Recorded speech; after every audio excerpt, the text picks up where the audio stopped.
fais du sport, tu essaies d'améliorer tes résultats et tu as acheté des dizaines de compléments alimentaires, es-tu un pigeon? Les compléments alimentaires sont-ils vraiment efficaces? Lesquels utiliser? C'est ce que tu vas découvrir dans cette vidéo.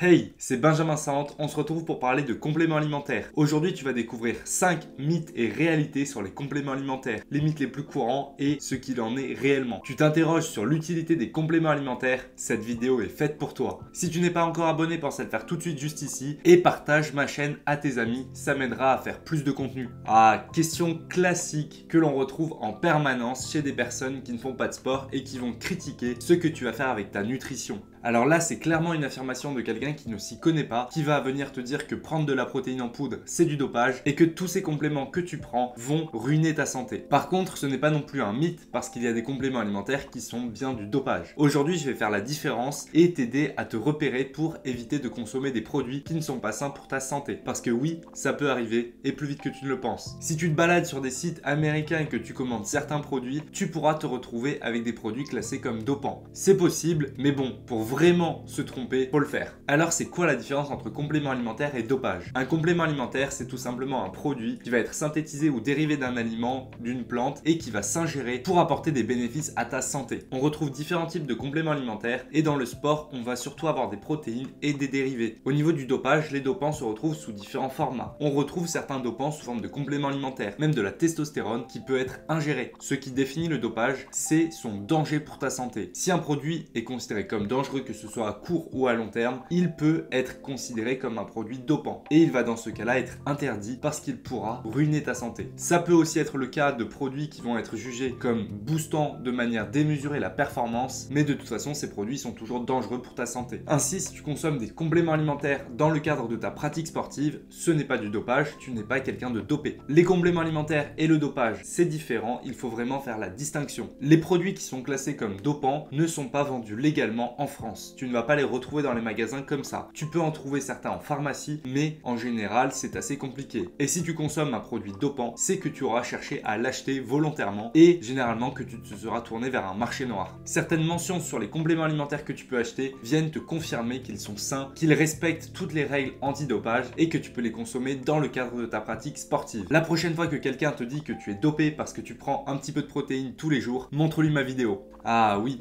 les fameux compléments alimentaires qui vont t'aider à améliorer ta santé. Alors là, c'est tout un marché, c'est des vitamines, différents produits qui vont être vendus pour que ta santé soit meilleure. Et bien souvent, on fait passer ça avant l'alimentation, mais c'est vraiment dommage. Avant de te tourner vers des compléments alimentaires, il te faut une alimentation qui soit carrée, c'est-à-dire qu'elle soit vraiment saine, variée, équilibrée et que tu puisses en tirer de réels bénéfices. Les aliments sont bien plus efficaces que des compléments alimentaires pour t'apporter tous les nutriments et micronutriments dont tu as besoin. Alors, fais attention à ton alimentation et ne te laisse pas tenter par plein de compléments alimentaires qui sont réputés comme sains pour ton corps. Si tu manges mal, les compléments alimentaires ne résoudront rien du tout. Par contre, si tu as vraiment une alimentation de qualité, oui, les compléments alimentaires vont pouvoir t'apporter différents bénéfices. Dans le cadre du sport, les compléments alimentaires deviennent même indispensables à partir d'un certain niveau pour pouvoir faire face à ses compétiteurs. Alors, si tu fais beaucoup de sport, les compléments alimentaires vont finir par faire partie de ton quotidien. Par contre, si tu es peu sportif, que tu espères améliorer ton état de santé, que tu veux perdre du gras en consommant des compléments alimentaires, tu vas être déçu, tu vas dépenser plein d'argent pour pas grand chose. Pour conclure, sois prudent avec les compléments alimentaires et fais d'abord un gros effort sur ton alimentation. Celle-là, tu l'as forcément déjà entendue. Si tu veux prendre plus de muscles, prends ce produit. Si tu veux vraiment avoir des résultats, il faut absolument que tu prennes ci, ça, etc.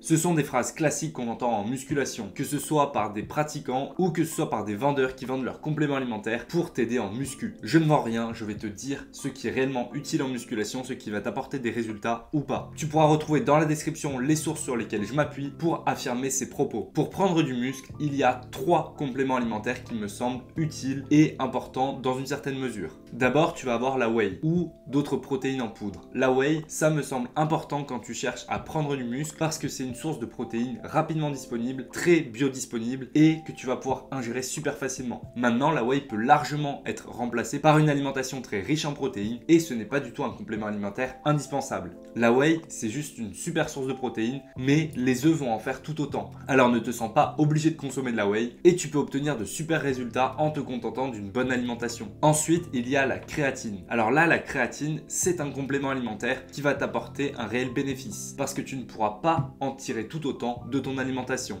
Enfin, ça va être vraiment très compliqué. La créatine, ça va t'apporter plus de force, de meilleurs résultats en hypertrophie musculaire et sur le long terme, tu vas en tirer des bénéfices. Pour la créatine, pas besoin de cycle, c'est efficace tout au long de l'année. Tu peux en prendre tous les jours avec un repas, c'est le mieux. Encore une fois, ne te sens pas obligé de consommer tel ou tel complément alimentaire pour prendre du muscle, c'est simplement un outil qui va t'aider à améliorer tes résultats sur le long terme. Dans le même cas que la créatine, on retrouve le HMB. Le HMB est un complément alimentaire un petit peu moins connu qui va aussi t'aider à prendre plus de muscles. Alors si tu vises l'hypertrophie musculaire, la prise de muscle, prends du HMB et de la créatine. Ça t'aidera réellement. Mais encore une fois, si tu le souhaites. Aucun complément alimentaire n'est indispensable pour une pratique loisir d'un sport. Par contre, à partir d'un certain niveau, ces deux compléments alimentaires-là vont devenir importants dans une pratique de la musculation. À ces trois compléments alimentaires-là, on pourrait ajouter la bêta-alanine et le collagène. Ce sont des compléments alimentaires qui sont efficaces et qui apportent de meilleurs résultats sur le long terme. Le collagène va te permettre de renforcer tes tendons et différents tissus et la bêta-alanine va un petit peu améliorer ta prise de masse. Ces compléments alimentaires-là fournissent moins d'effets bénéfiques par rapport aux trois autres que je t'ai cités avant. Si tu as vraiment envie de consommer plus de compléments alimentaires-là, tu peux te tourner vers ces deux compléments. En musculation, on retrouve aussi les BCAA. Par contre, ici, je te les déconseille. Les BCAA peuvent être super pour différents sports, mais pas pour la muscu. C'est ce que je t'explique juste après. Pour résumer, si tu veux prendre du muscle, oui, tu peux consommer des compléments alimentaires. Ils ne vont pas changer drastiquement tes résultats. Ils vont simplement t'aider, mais ce n'est pas de la testostérone, ce ne sont pas des stéroïdes, ça ne va pas transformer ton corps du jour au lendemain. Si tu n'as pas le budget, si tu n'as pas vraiment l'envie de consommer ces produits-là, ne le fais pas. Contente-toi d'une bonne alimentation, d'un bon sommeil et de super entraînements. C'est le principal, ce sont les fondamentaux pour prendre du muscle. Ah, les fameux BCAA qu'on prend avant son entraînement pour éviter de cataboliser. Alors déjà, c'est quoi le catabolisme musculaire ? Dans tes muscles, il y a en permanence la création de nouvelles protéines musculaires et la destruction d'anciennes protéines musculaires. On parle de l'anabolisme musculaire et du catabolisme musculaire. Quand le catabolisme musculaire est supérieur à l'anabolisme musculaire, alors il y a une perte de masse musculaire. Ça se produit quand tu vas fournir beaucoup d'efforts sur le long terme en apportant trop peu de protéines. Par exemple, si tu pars une semaine en randonnée en mangeant peu de protéines, là tu vas cataboliser, c'est-à-dire que tu vas perdre de la masse musculaire. Certains pratiquants, quand ils font leur séance de muscu ou surtout quand ils vont faire du cardio, vont consommer des BCAA pour éviter de cataboliser. Les BCAA, ce sont les Branch Chain Amino Acids, ce sont des acides aminés à chaîne ramifiée. Ce nom vient de leur structure moléculaire particulière.